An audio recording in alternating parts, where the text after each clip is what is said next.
มังเออซัมนิฮอร์อ้าวสวัสดีทุกคนครับกายเราตะเยอะงวนเอาเปิกเล็งเชียเมนาวหนูนะโมเมารอหอมตีได้ก็ฮรอกได้ก็ฮรอกก็เงาวีเก้านะกลับเดินทำไมกลับทำไมแบบนะเปิกเล็งเชียก็นับในดัดเหลาดนะในสดๆนะอย่าดงฮัจแจ้แต่ที่ก่อนนั้นยังมีรายได้กันนะก่อนนั้นยังก็บ่อทัวลันตาวดูกสินะแต่ตอนที่คุณเชียนทอดนะยังมีดาดกันเลยเป็นกบปะโมนกบชิบลอกิตายนะเด็กโลนกบชิงเราจะดีไข่เค็มนะวันนี้มากินข้าวเหมือนเดิมครับเพื่อนๆมาครับอันนี้คือน้ำพริกน้ำปลานะครับเป็นน้ำปลาผัดกับน้ำมันแล้วก็มีกุ้งแห้งครับมาชิมกันครับเพราะว่าเป็นของพม่าครับมากินกับผักสดต่างๆครับมีกุนเชียนแล้วก็มีไข่เค็มนะครับเขาทำไว้สวยนะแพคเกจจิ้งเขาดีมากครับสวยงามนะหลายชั้นมากครับจุดเราแบบบดทับแต่เราได้แยกโลนแล้วช็อปลอดปล่อยนะโถมันยืดทับ3 ชั้นเลยปวดทับหมูปะ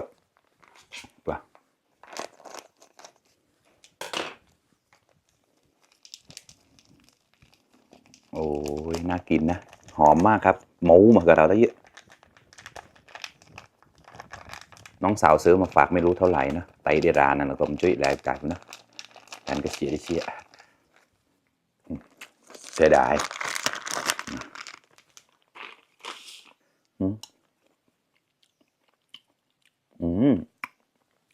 รสชาติดี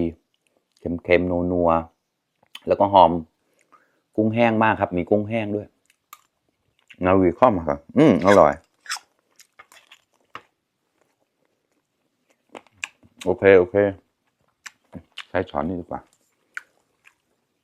เผื่อกินไม่หมดจะได้กินวันหลังไก่เราต้องแกล้งกุชีได้พายเดอร์ไลเดอร์แชร์กับมาต่อเราแต่นะตาเป็นชีกับมุจอนุกละมาครับเพื่อนๆมากินด้วยกันครับมาปมฮรอกปมเดี๋ยวนะชิ้นอย่างต่อได้ก็ฮรอกน้ำพริกน้ำปลาใส่กุ้งแห้งประมาณนี้นะถ้าจะแปลเป็นไทยนะเขาเขียนไว้มาคลุกข้าวประมาณนี้ครับกละ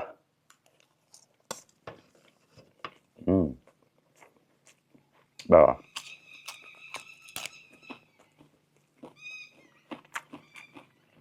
รากก็จ้ะซ่อน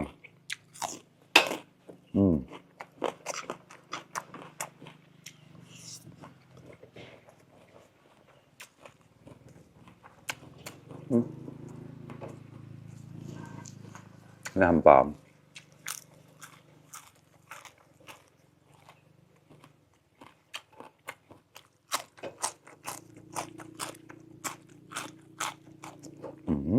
ข้อ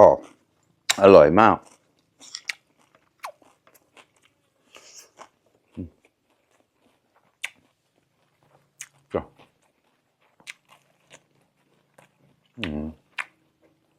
ไม่หวานมากดีครับ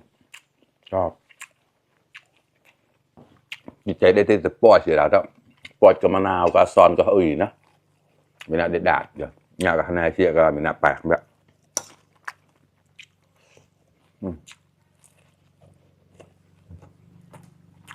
ของลอยนี่อร่อยซอน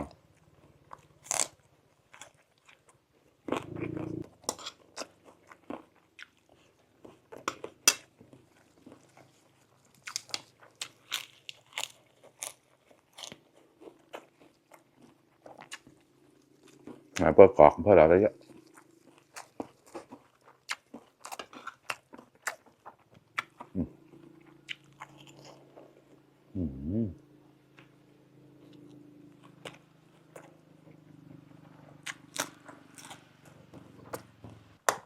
กาแฟสดมีเป็นที่เสียแล้วจ้ะงั้นเอากาแฟสดลงหนัว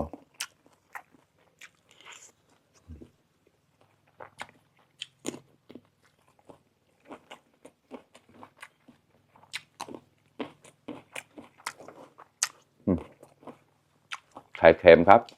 ไม่จำเหลืองๆนะ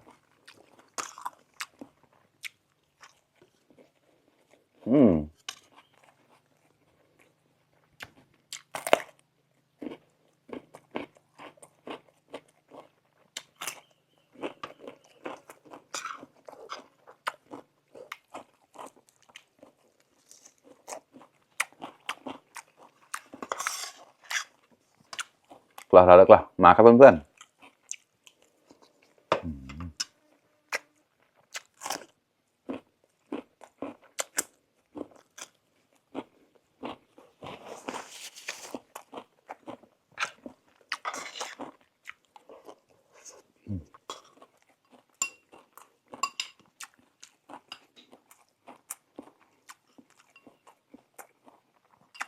อร่อย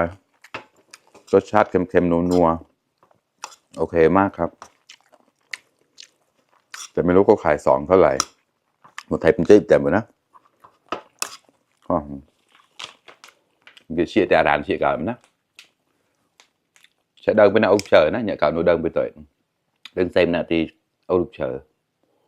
น้ำหนักเท่าไหร่160 กรัมอายานี่ก็หมกลำราวโจกรัมแล้วนะชอบมากครับเมียนตาจีก็เมาหนาวป่ะนะ